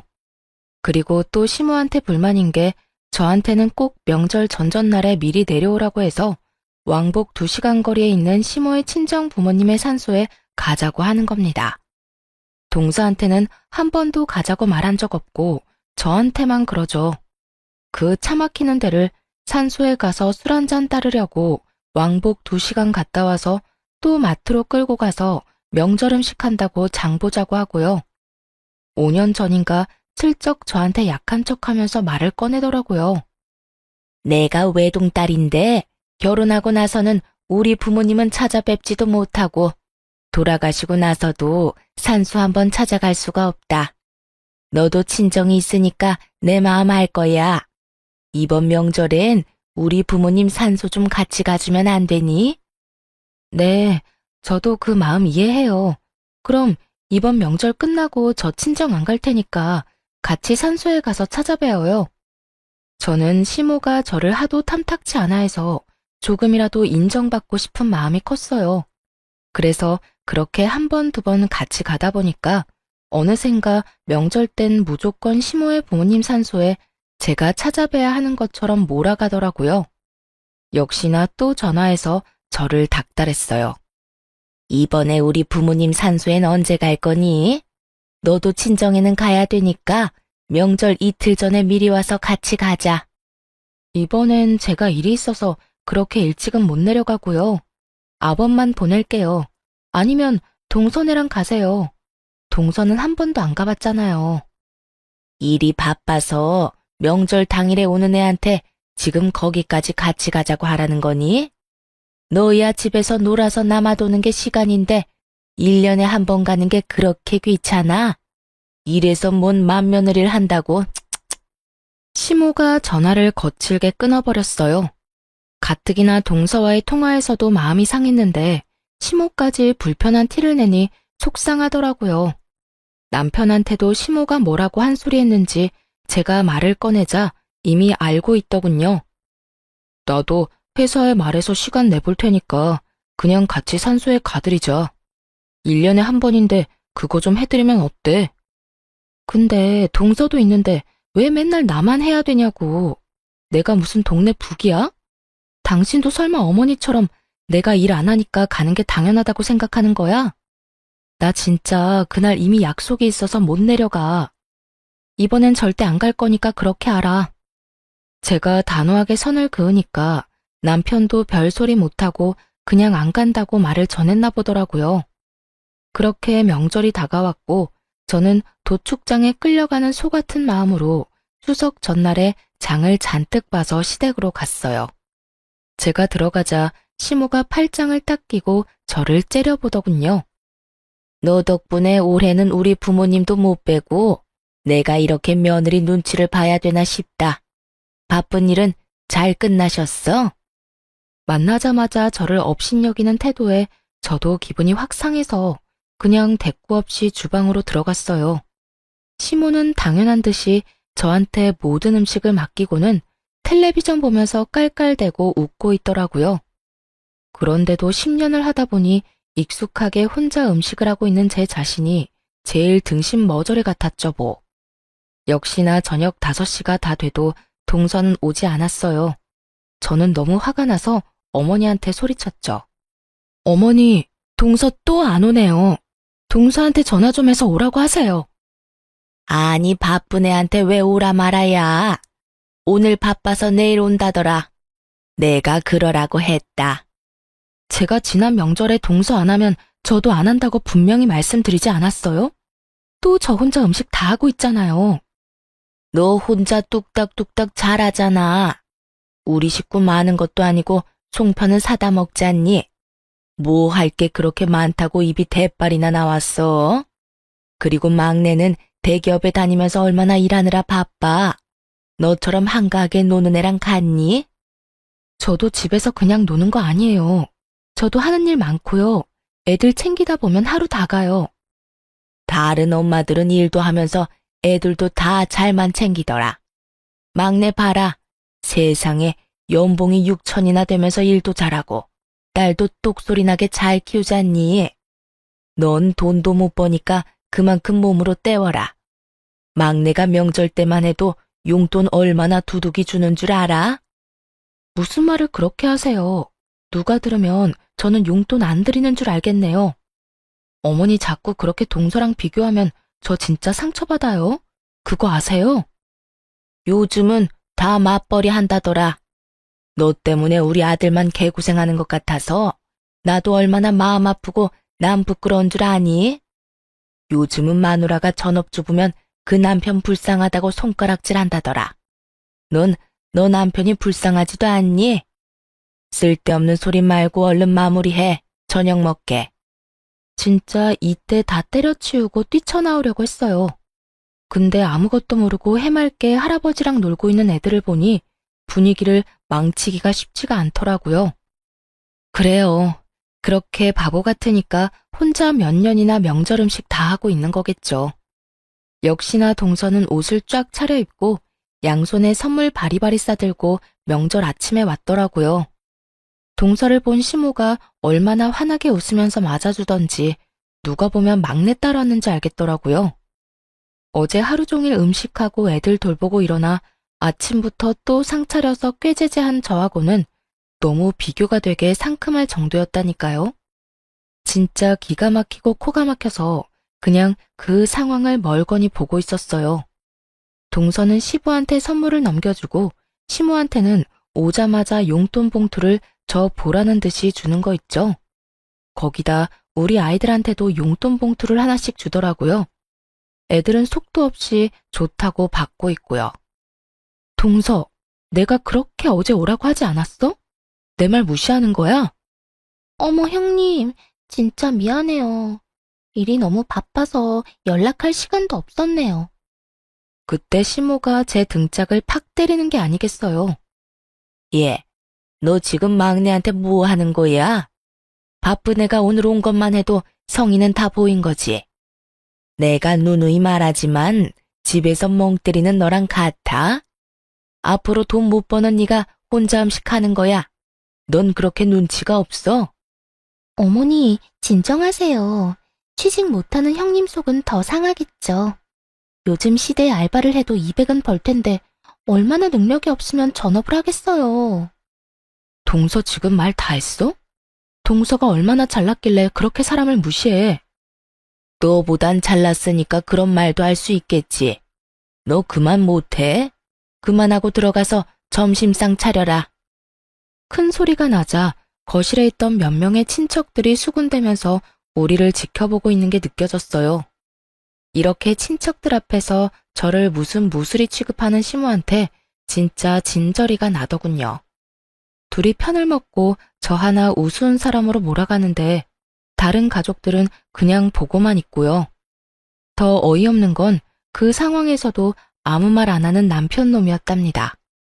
오히려 저한테 그만하라는 입모양을 하는 게 아니겠어요. 그 모습을 보니 남편한테도 정이 떨어져 버리고 내가 피도 안 섞인 남의 집구석에서 혼자 무보수 노동하면서 뭐 하고 있나 싶더라고요. 제가 이런 취급 받으면서 헤헤거리며 밥 차리면 진짜 배알도 없는 년이겠죠? 전 이제 갈 테니까 동서랑 맛있게 차려 먹어요. 저는 아이들만 데리고 시댁을 나와버렸어요. 뒤에서 시모가 소리소리를 질렀지만 못 들은 척하고 남편 차 몰고 그냥 와버렸답니다. 남편은 저녁이 돼서야 스멀스멀 집으로 돌아왔더군요.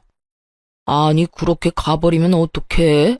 내가 아버지 어머니 화 풀어드리느라 얼마나 진땀 뺐는 줄 알아? 당신도 참 답 없다. 내가 그런 취급을 당했으면 같이 화내면서 나와야 하는 거 아니야? 당신이 정말 내 남편 맞아? 거기서 똑같이 화내면 똑같은 사람 되는 거야. 당신 현명한 줄 알았는데 왜 그렇게 재수씨 얘기만 나오면 흥분을 해?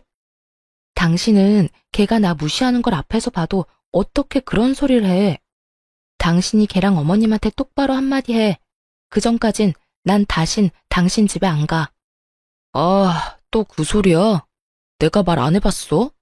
당신이 말하라고 할 때마다 매번 말씀드려도 내 말은 먹히지도 않잖아.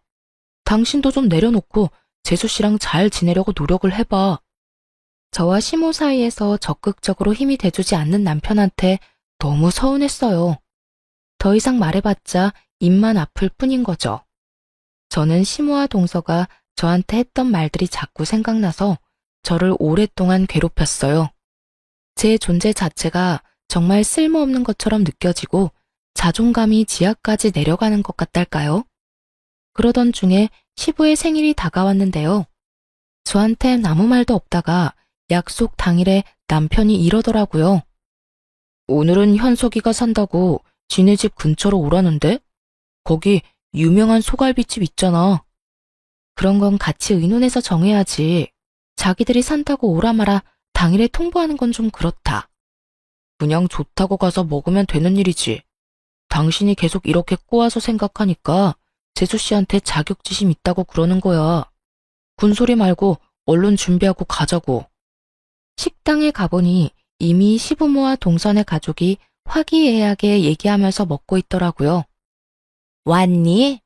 얘네가 우리를 좀 일찍 데리러 와서 30분 좀 일찍 도착했다. 너네도 얼른 앉아 먹어라. 오늘은 우리 막내 며느리가 좋은 일이 있어서 한턱 쏜다고 그러니까. 아이, 어머님. 오늘 아버님 생신이니까 제가 대접하는 거죠. 아파트 가격이 좀 많이 오른 건 어머님 기분 좋으시라고 말씀드린 거예요. 너랑 얘기하면 항상 즐겁고 긍정적이야. 큰애가 이런 걸 좀 배워야 될 텐데. 애가 집에만 있어서 그런지 맨날 칙칙하고 생기가 없잖아. 이래서 여자도 사회생활을 해야 되는 거야. 아직 형님은 전세 사시는데 자꾸 우리 아파트는 오르니까 제가 자랑하기가 민망하네요. 형님도 얼른 집장만 하세요. 들어가서 앉자마자 쏟아지는 잔소리와 동서의 자기 자랑에 먹을 기분이 확 잡치더라고요. 그냥 가장 끝에 앉아서 깨작거리기만 했어요. 저는 대화에 끼지도 못하게 시모랑 동서 둘이서 얼마나 하하호호대던지 저는 핸드폰을 하고 있었죠. 사실 제가 인별그램을 열심히 하거든요. 제가 워낙 집안 꾸미고 살림하는 걸 좋아하다 보니까 저만의 팁이나 살림 방법을 짧은 영상으로 찍어서 올리기 시작했거든요. 근데 저의 살림법을 좋아해주고 댓글로 칭찬을 하는 사람들이 점점 늘어나니까 정말 즐겁더라고요. 제가 하는 일을 인정받는 기분이랄까요? 그러다 보니 매일 영상을 올리려고 노력을 많이 하고 있었답니다. 너무 핸드폰 보는데 열중했는지 어느새 동서가 제 옆에 와 있는 것도 몰랐어요. 동서가 불쑥 말을 거는데 얼마나 놀랐는지 몰라요.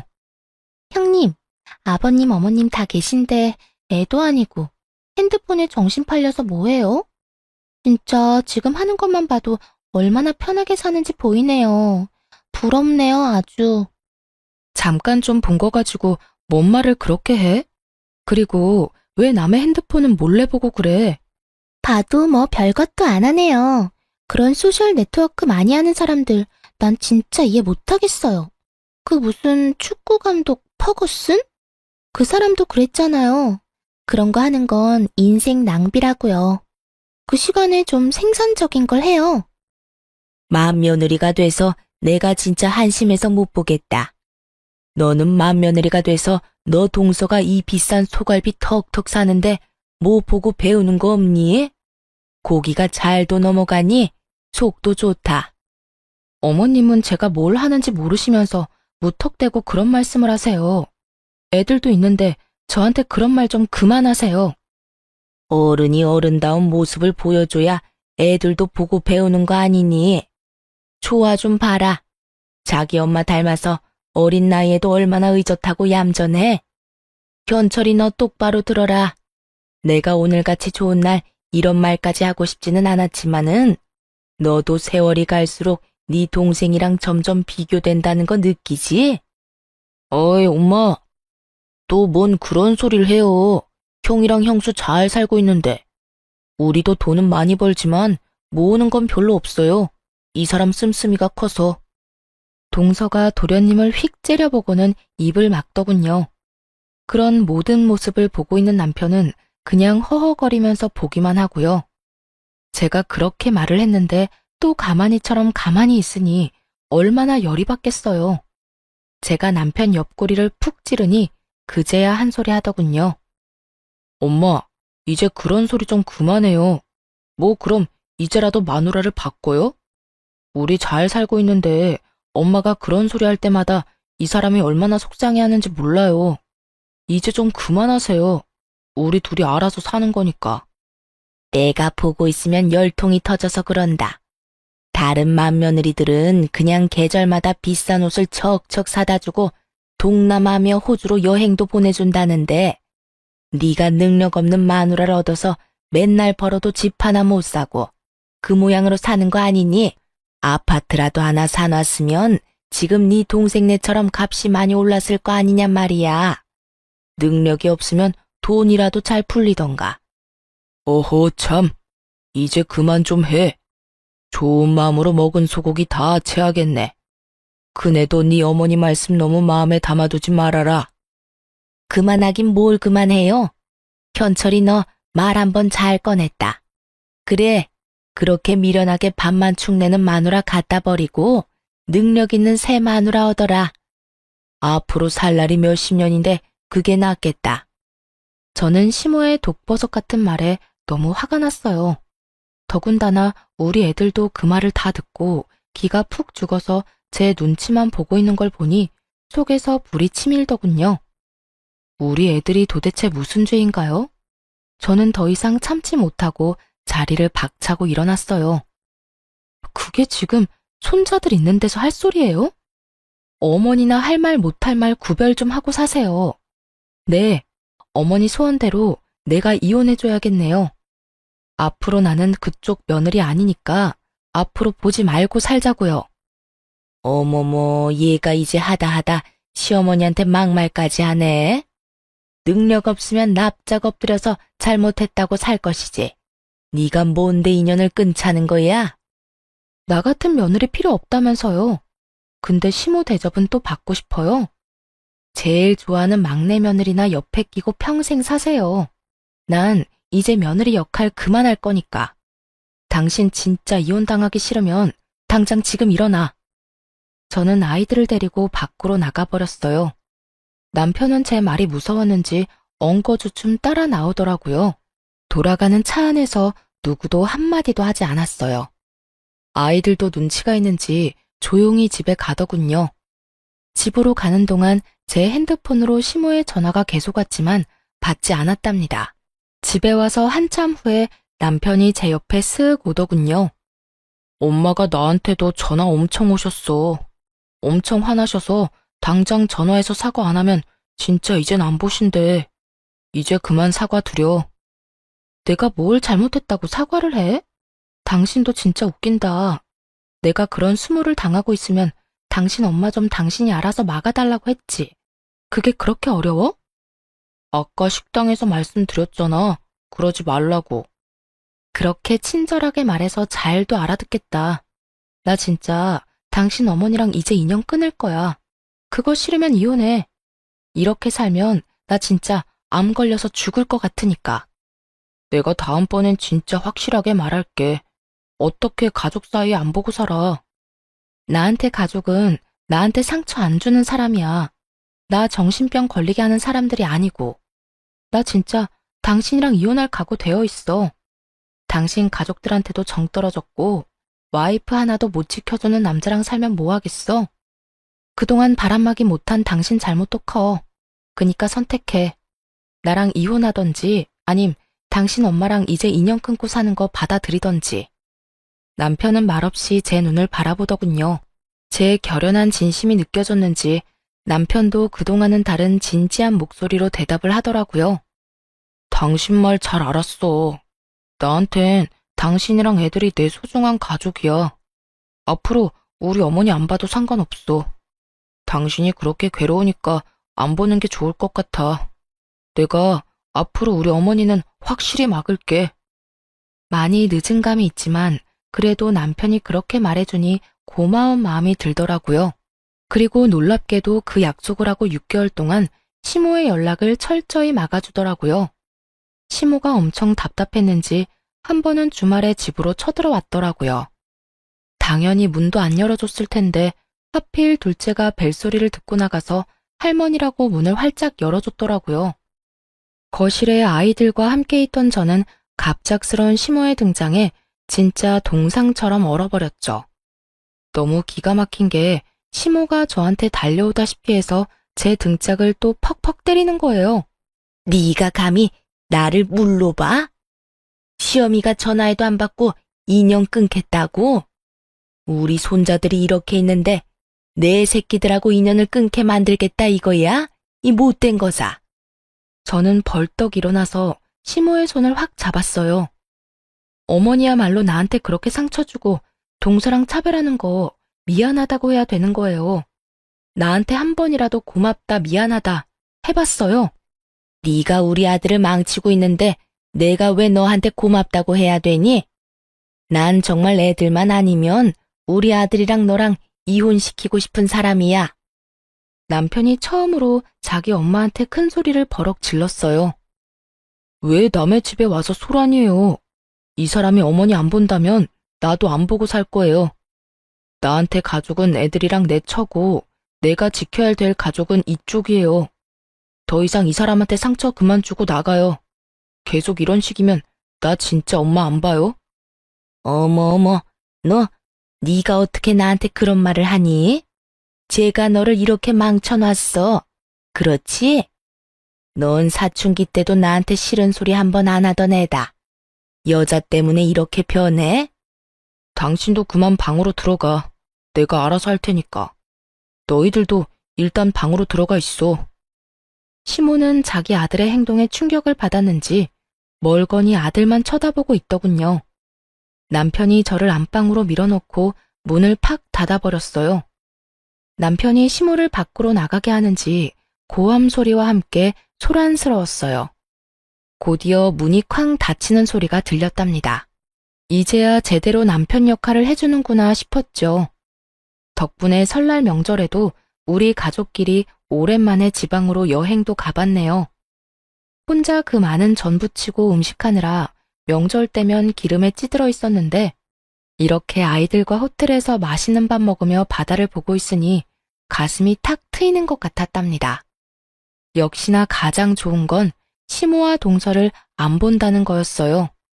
시모랑 동서 목소리를 안 들으니까 마음이 한결 안정이 된 게 느껴졌어요. 그러는 와중에 제 인별그램 계정에도 놀라운 변화가 일어났답니다. 팔로워가 점점 많이 늘더니 조회수가 급속도로 폭발을 하더라고요. 그러다 보니 생활용품이나 가전회사에서 저에게 스폰서 제안이나 광고 요청을 해오기 시작했어요. 저는 아이들이 잠들고 밤을 새서까지 영상을 구상하고 찍고 편집해서 최선을 다해 제 일을 해나갔고요. 생각지도 못한 액수의 금액을 받게 되었죠. 여보, 이 광고 하나 영상 올렸다고 300만 원을 받았어. 진짜 이게 꿈인가 싶어. 어떻게 이럴 수가 있지? 그게 진짜야? 나는 한 달에 버는 걸 당신은 한 번에 벌었네. 이래서 다들 인플루언서인가 그거 하려고 안달인가 봐. 그런 대단한 사람이 우리 와이프라니 진짜 믿기지가 않는다. 당신 진짜 대단해.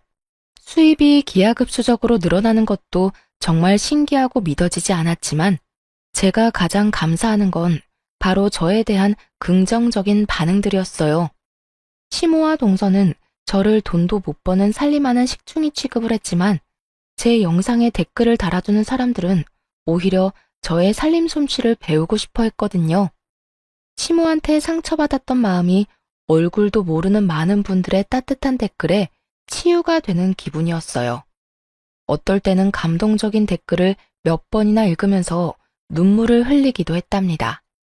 점점 광고 영상을 많이 찍게 되면서 제 얼굴도 노출되게 되니까 자연스럽게 외모에도 신경을 쓰게 되더라고요. 머리도 하고 피부 관리도 꾸준히 받고 옷도 명품으로 사서 입으면서 제 자신을 좀 더 발전시켜 나갔어요. 아이들에게 개인 교습을 시켜주고 남편의 10년 된 자동차도 바꿔주고 저축도 많이 하게 되었는데도 신기하게 돈은 계속 늘어나더라고요. 그렇게 시간은 흘렀고 시모와 연락을 끊은 지 1년 정도 지났답니다. 제 팔로워가 10만 명이 넘어서 가족끼리 좋은 레스토랑에서 자축 파티를 했어요. 내가 그동안 당신한테 내 수입을 정확하게 말하진 않았는데 10만 명 넘은 기념으로 말해줄게. 그동안 나 영상 찍을 동안 애들도 잘 봐주고 많이 도와줘서 고마워. 우리 와이프님이 차도 사주시고 나보다 돈 잘 버는데 왜 좋아하는 건 당연하지. 당신이 진짜 고생 많았어. 진짜 대단해. 한 달에 광고에 따라서 수입은 좀 다른데 대충 평균적으로 1,000만 원에서 2천 정도야. 남편이 충격을 받았는지 말도 못하고 입만 떡 벌리고 있더군요. 그게 정말이야? 당신 진짜 대단하단 말밖에 안 나온다. 내 연봉의 몇 배야? 나 그만두고 당신 매니저나 할까? 으이그 장난치기는. 혹시라도 회사 관두기만 해. 그나저나 이제 곧 당신 어머니 생신 아니야? 내가 좋은 레스토랑에서 대접한다고 전해. 진짜야? 이제 다시 왕래하고 지내려고? 며칠이었지? 당일로 약속 잡으면 되지? 다시 연락하고 그러는 거 아니니까 설레발치지 말고 그냥 생일 전 주말로 잡아. 비싼 데니까 오든지 말든지 당사자들이 결정하라고 하고 시간은 내가 다시 알려줄게. 남편을 통해서 장소와 시간을 알려줬고 우리 가족은 당일날 미리 가서 룸에 앉아 있었어요. 서울에서도 예약하기 힘들다고 손꼽히는 호텔 안의 레스토랑이라 동서라면 내키지 않아도 무조건 올 것 같다는 예상을 했답니다. 동서 정도라면 1년 전엔 예약해야 원하는 날짜로 예약할 수 있을 테니까 말이죠. 동선의 가족과 시부모가 동시에 들어오더라고요. 시부모는 고급진 분위기에 좀 놀란 듯 보였어요. 동서는 입을 삐죽이면서 들어오더라고요. 달라진 제 모습을 보고 놀랐는지 흠칫하더니만 곧 비꼬는 말투로 입을 놀렸죠. 1년 동안 코빼기도 안 비추더니만 이런 데는 어떻게 알고 올 생각을 했대요? 아하, 이제 알겠네. 뭐, 복수라도 하려고 1년 전에 여기 예약해놓은 거죠? 보통 예약하기 힘든 데긴 한데 여기 대표님하고 인연이 좀 있어서 예약하는데 오래 걸리진 않았어. 저번 주에 말씀드렸나 그랬지. 말도 안 돼. 형님이 여기 대표를 어떻게 알아요? 방송에도 나오는 유명인사 아니에요? 그동안 거짓말 많이 늘었네요. 옷도 보니까 명품 짝퉁으로 쫙 빼입고 오고. 그런다고 호박이 수박되고 짝퉁이 명품으로 보이는 줄 알아요? 그래? 그렇게 신경 써서 입은 건 아닌데 동서 눈에 이쁘게 보였나 보네. 고마워. 예전 같으면 가시도 친 동서의 말에 발끈하거나 상처를 받았을 텐데 참 이상하게도 오히려 빽빽대는 동서가 귀여워 보였답니다. 제 자신조차도 저의 이런 심경 변화가 놀라웠어요. 제 자존감이 올라가고 여유가 생기니까 진짜 아무런 타격도 받지 않더라고요. 동서야말로 그런 제 반응에 더 발끈하는 게 눈에 보였어요. 참나, 1년 동안 형님 대신 명절 음식에 제사 음식 하느라 내가 얼마나 힘들었는지 알아요? 사람이 도대체 양심이 있는 거예요? 일하느라 바빠 죽겠는데 내가 명절 음식까지 해야 되냐고요. 어머님이랑 동서가 그러지 않았어? 돈 못 벌면 몸으로 때우는 거라고. 동서가 나보다 덜 버니까 당연히 동서가 해야지. 안 그래? 형님이 나보다 돈을 더 벌게 됐다는 거예요? 뭔 말도 안 되는 소리야. 평생 월 200도 못 벌던 사람이. 현실이 너무 힘들어서 머리가 어떻게 된 건 아니죠? 동서가 도대체 영문을 모르겠다는 표정으로 저를 째려보더라고요. 이에 질세라 시모도 한마디 거들더군요. 네가 드디어 정신을 차렸나 보구나. 이런 비싼 데에서 내 생일도 챙긴다니. 그동안 네가 얼마나 큰 죄를 지었는지 이제야 알겠어? 내가 네 성의를 생각해서 오늘 오긴 왔다만 이걸로 끝은 아니다. 밥 먹고 집으로 가서 제대로 무릎 꿇고 빌어라. 1년 만에 시모의 째지는 목소리와 저를 노려보는 눈빛을 보니 예전에 제가 생각나 울컥 화가 치밀었어요. 하지만 자리가 자리인 만큼 시원한 복수를 위해 말을 아꼈답니다. 그때 레스토랑의 대표님이 룸으로 들어왔죠. 미니 씨, 저번 주에 만나고 또 뵙네요. 집사람이 미니 씨가 가족 모임 한다고 꼭 자리 만들어야 한다고 해서 제가 아주 애 많이 썼습니다. 대표님, 정말 감사해요. 일주일 전이라 사실 기대 안 하고 말씀드려봤거든요. 미니 씨 같이 유명한 분이 오시는데 당연히 환영입니다. 제가 신경 써서 서비스로 디저트도 마련해 놨으니까 맛있게 드시고 가십시오. 아니, 유명한 사람이라니 지금 그게 무슨 말이세요? 진짜 그 방송에 나왔던 대표님은 맞아요? 우리 형님을 어떻게 알아요? 동서가 아주 핏대를 세우면서 따지듯이 묻더라고요. 대표님이 당황해서 말을 이어갔죠. 가족이시라면서 미니 씨가 무슨 분인지 모른다는 게 저는 더 이해가 안 가네요.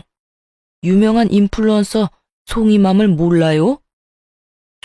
송이맘? 어디서 들어본 것 같기도 한데. 아니, 지금 그게 형님이라는 말이에요? 동서는 다급하게 핸드폰을 꺼내서 확인을 해보더군요. 역시 살림과는 담 쌓고 살아서 그런지 제가 활동하는 분야는 전혀 모르고 있었더라고요. 이 짜릿한 복수의 날을 위해서 오히려 잘된 일이라고 해야 할까요? 10만 팔로워를 가진 송이맘의 얼굴이 저라는 걸 확인한 동서의 얼굴이 보기 좋게 일그러졌답니다. 왜 그래 동서? 얼굴이 푸르댕댕한 게 아직 뭐 먹지도 않았는데 꼭 체한 것 같네. 괜찮아? 아니, 형님이 진짜 이 송이맘이랑 같은 사람이란 말이에요? 도대체 언제부터요? 동서가 소셜 네트워크는 인생 낭비라고 나한테 홈게시할 때도 이미 하고 있었지? 근데 내가 이렇게 잘 되고 보니까 꼴랑 연봉 6천만 원 받으려고 새벽부터 밤까지 꿈도 없이 목표도 없이 사는 동서야말로 인생 낭비하는 게 아닌가 그런 생각이 드네. 동서가 충격을 받아서 의자에 털썩 주저앉더라고요. 어떤 상황인지 머리 굴려대던 시모가 나한테 다가와서 말을 걸더군요.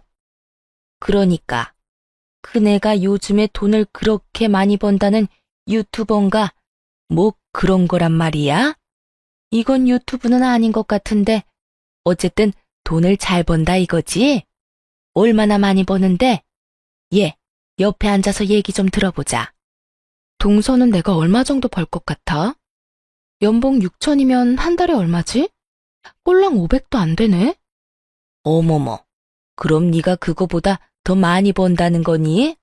어쩐지 얘가 집에서 워낙 살림을 꼼꼼하게 잘한다 했더니 그런 거에 타고난 거였네. 안 그래도 내가 큰애 집에 가보면 얼마나 정리가 잘 되어 있던지 혼자 놀랐던 적이 한두 번이 아니야. 시모가 어느새 제 옆에 착 붙어 앉아서 싱글싱글 웃고 있는데 진짜 역겹더라고요. 백년 묵은 여우같이 바로 태세 전환을 하는 꼴이라니.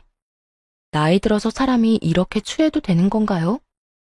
하긴 동서는 한 달에 500 정도 벌어서 명품 같은 거 자주 살 수는 없겠다.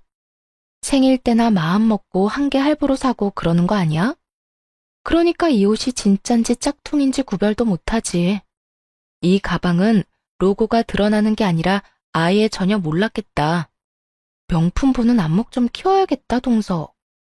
아직도 충격에서 벗어나지를 못했는지 동서는 제 말에 대꾸도 못하고 눈알만 굴리고 있더라고요. 그 꼴을 보는 게 얼마나 통쾌하던지. 진짜 10년 묵은 체증이 다 내려가는 것 같았어요. 어머님이 제가 살림을 잘한다고 생각했다니 진짜 놀랐네요. 처음 듣는 말인데 말이죠. 맨날 집에서 밥만 축내는 식충이라고 무시했잖아요. 근데 내 영상이랑 글을 좋아해주는 사람들 덕분에 집에서 편하게 놀면서 월에 1000에서 2000은 꾸준히 버네요. 거기다 여기 대표님처럼 좋은 분들도 많이 알게 되고요. 뭐? 2천? 진짜 한 달에 2천을 번단 말이야? 세상이 진짜 요지경이네.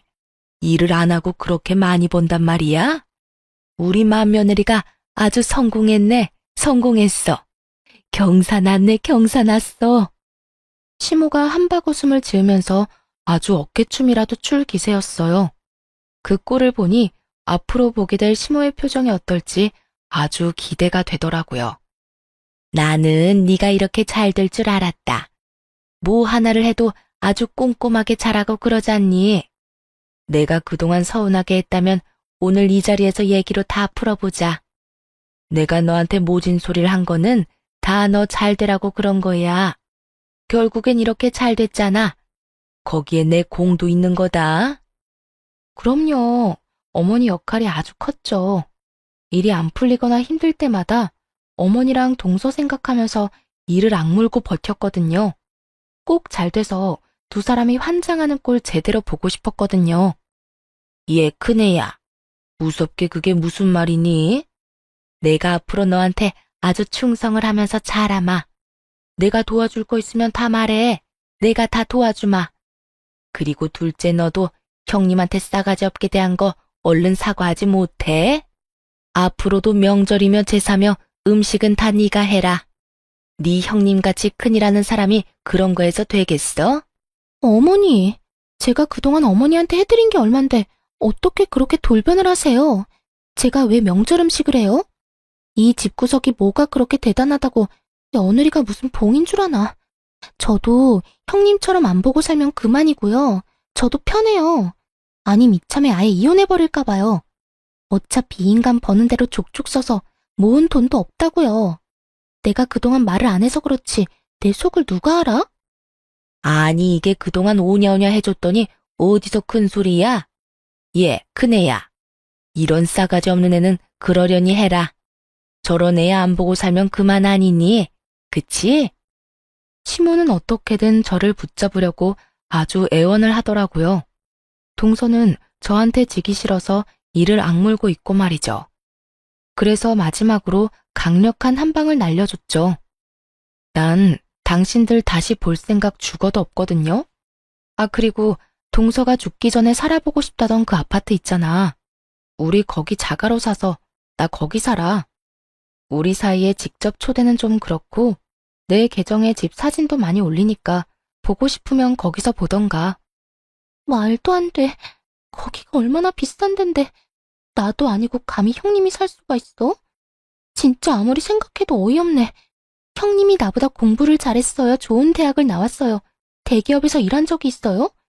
이건 진짜 사기야, 사기. 그러게 말이야. 세상이 참 재미있더라고. 근데 나도 동서가 회사에서 일하는 것보다 더 열심히 했어. 동서는 이 분야를 잘 모를 수도 있는데 과연 동서가 나처럼 해서 돈을 100만 원이라도 벌 수 있을지 모르겠네. 동서가 얼마나 분한지 눈물까지 보이는 것 같더군요. 제가 가방을 들고 자리에서 일어서자 시모가 화들짝 일어나 제 손을 부여잡고 불쌍한 표정을 짓기 시작했어요. 우리 맏며느리가 얼마나 착한지 내가 잘 안다. 이 못난 시애미 한 번만 용서하고 다시 한 가족으로 잘 지내보면 안 될까? 내가 이렇게 무릎이라도 꿇으마. 놀랍게도 시모는 제 앞에 무릎까지 꿇고 두 손까지 싹싹 빌기 시작했답니다. 그걸 본 남편도 너무 놀란 표정이었고 아이들 보기에도 좋지 않아 저는 이만 이 자리를 파야겠다고 생각했죠. 내가 그쪽한테 10수년 동안 받은 상처가 얼마나 깊은데 그까짓 입 발린 소리로 용서가 되겠어요? 그냥 난 우리 가족이랑만 잘 살 테니까 괜히 아들한테 연락하고 그러지 말라고요. 저는 애들을 챙겨서 나갈 준비를 했답니다. 그러자 동서도 제 손을 덥석 잡고 울먹거리기까지 했죠. 형님, 제가 너무 생각이 짧았어요. 앞으로 제가 형님으로 깍듯이 모시면서 잘할게요. 그만 노여움 푸세요. 네? 가족 좋다는 게 뭐예요? 난 너한테 당한 모욕들만 생각하면 이대로 끝내는 것도 아쉬울 정도야. 근데 이제 너 같은 건 전혀 내 인생의 손톱의 때만큼도 영향을 못 준다는 걸 너무나 잘 알아. 우리가 같이 밥 먹을 사이는 아니잖아? 내가 이미 계산 다 했으니까 디저트까지 맛있게 먹고 가. 네가 여기 또 언제 와보겠어? 저는 그렇게 아이들과 남편과 함께 레스토랑을 나와버렸답니다. 나중에 대표님한테 듣기로는 역시나 디저트까지 싹싹 긁어먹고 갔다고 하더라고요. 남편한테 다시 한번 시모와 연락하지 않겠다는 다짐을 받았고 남편은 시모의 연락을 칼같이 차단하고 있답니다. 동서는 제 계정을 자주 보는지 제가 올리는 영상마다 우리 형님 최고라는 둥 기가 막힌 댓글을 달고 매일같이 잘못했다는 내용의 메시지를 보내고 있어요. 물론 보지 않고 다 지워버렸죠. 그러던 중에 동서 회사에서 저한테 같이 제품 홍보를 해달라는 제안이 왔더라고요. 좀 유치하긴 했지만 그 회사 영업팀에 최혜주라는 여자 때문에 어렵다고 해버렸네요. 대기업은 평판 같은 게 좀 중요하다면서요. 결국 홍보팀에서 말이 흘러나가서 동서한테 전해졌던 모양이에요. 염치도 없이 저한테 수도 없이 전화를 하더라고요. 전화를 안 받으니까 남편한테까지 전화가 왔더라고요. 옆에서 듣는데 동서가 전에 들어보지 못한 친절한 목소리로 이러더라고요. 형님, 한 번만 바꿔주시면 안 될까요? 제발요. 딱 한 번만요. 드릴 말씀이 있어요. 그 꼴이 가짜나서 전화를 받아봤어요. 얼마나 간드러진 목소리로 말을 하던지요. 형님, 이제 추석인데 안 오실 거예요? 제가 음식 다 할 테니까 이제 그만 화 푸시고 왕래하시면 안 돼요? 아니면 제가 형님 댁으로 명절 인사 갈게요. 형님 드리려고 엄청 비싼 한우 세트도 사놨어요. 내 계정에 하루에 몇 번씩이나 들어와서 염탐하던데 아직 몰랐어? 나 한우 세트 이번에 대여섯 개 선물로 받은 사진 올렸거든. 그거 그쪽이나 먹어. 형님, 아무리 미워도 우린 가족이잖아요.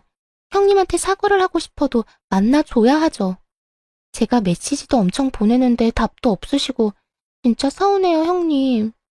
그리고 우리 회사에다가 혹시 제 얘기하셨어요?